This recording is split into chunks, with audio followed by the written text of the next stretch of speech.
কোনো পানি নাই। এরপরে আসেন, রাজশাহী বললে কি বোঝায়? শিক্ষানগরী, তাই তো? শিক্ষানগরী বোঝায়। এই নগরীতে বহু শিক্ষিত উচ্চ শিক্ষিত মানুষ আছেন, কিন্তু তাদের মধ্যে বহু মানুষ আজকে কর্মসংস্থানের অভাবে ঘরে বসে আছেন। ঠিক ঠিক এখানে আইটি পার্ক করেছে, কিন্তু কোনো কাজ হয় না। আইটি পার্কে হয় কোনো কাজ? কোনো কাজ হয় না। তো এখন এই বিষয়গুলো তো আমাদেরকে নজর দিতে হবে, তাই না? আমাদের নদীতে পানি দরকার। কেন পানি দরকার? এই রাজশাহী সহ এই বিভাগটা, এই বিভাগে এই যে বরেন্দ্র প্রকল্প, যেটা শহীদ রাষ্ট্রপতি জিয়াউর রহমান চালু করেছিলেন, এই বরেন্দ্র প্রকল্প চালু করার পরেই শহীদ রাষ্ট্রপতি জিয়াউর রহমানের সময় দেশ খাদ্যে দ্বিগুণ উৎপাদন করে, দ্বিগুণ খাদ্য উৎপাদন করে। এখন সেই বরেন্দ্র প্রকল্প প্রায় আজ বন্ধ বন্ধ অবস্থা, তাই তো নাকি? আচ্ছা, আমি তো ভাই বহু বছর পরে আসছি, আমি কিছু জিজ্ঞেস করলে বলতে হবে তো আমাকে, নাহলে আমি জানবো কেমন করে? আচ্ছা, এই বরেন্দ্র প্রকল্প দেশনেত্রী খালেদা জিয়ার সময় শহীদ জিয়া যেটা রেখে গিয়েছিলেন, দেশনেত্রী খালেদা জিয়ার সময় এটিকে আরও বড় করা হয়েছিল এবং পরবর্তীতে বিশাল একটি প্রজেক্ট আকার ধারণ করেছিল। শুধু যে খাল, শুধু যে রাস্তা তা না, এটাতে বনায়নও ছিল, বনের ব্যবস্থা ছিল, ছোট ছোট ছোট বনের ব্যবস্থাও করা হয়েছিল। কিন্তু বিগত 16 বছর আমরা দেখেছি যে এটাতে কোনো কাজ নেই।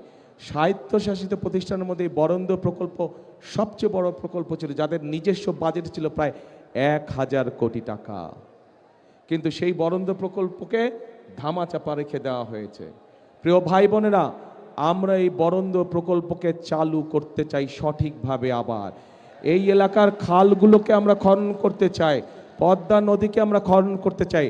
আরেকটি কাজ করতে চাই, যদি আপনাদের সমর্থন থাকে, যদি আপনাদের সমর্থন থাকে, আরেকটি কাজ করতে চাই। ধানের শীষ সরকার গঠন করলে ইনশাল্লাহ আমরা পদ্মা ব্যারেজ নির্মাণের কাজে হাত দিতে চাই।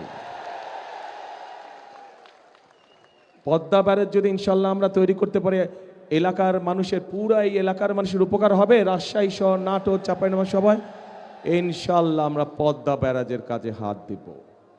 এখন আসেন প্রিয় ভাই বোনেরা, এইগুলো হচ্ছে কতগুলো হচ্ছে পুরনো পরিকল্পনা, যেগুলোকে আমরা নতুন করে চালু করব। শহীদ জিয়া সেই খাল খনন কর্মসূচি, সাথে আমরা পদ্মা ব্যারাজের কাজে ইনশাল্লাহ হাত দেব যত দ্রুত সম্ভব।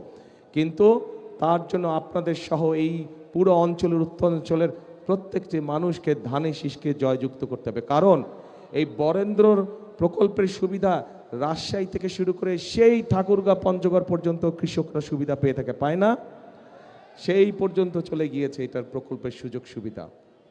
কাজেই সেটি পদ্মা ব্যারেজই হোক, প্রকল্প চালুই হোক না কেন, এটার সুবিধা সকল মানুষ পাবে। কৃষক পাবে, কিষাণ বোন পাবে, কৃষক ভাই পাবে, সাধারণ মানুষ পাবে। কারণ উৎপাদন যখন বাড়বে, স্বাভাবিকভাবে নিত্য প্রয়োজনীয় জিনিসের দাম কমবে। কিন্তু একই সাথে আমাদেরকে নজর রাখতে হবে যাতে কৃষকরা তাদের উৎপাদিত পণ্য কোল্ড স্টোরেজে ঠিকভাবে রাখতে পারে, হিমাগারে রাখতে পারে। এই যে এখানে আম বাগান, আমাদের এই যে চাপাই শহর রাজশাহীর যে আম বাগান, আমাদের এখানে আমকে সংরক্ষণ করার জন্য কোনো হিমাগার নেই।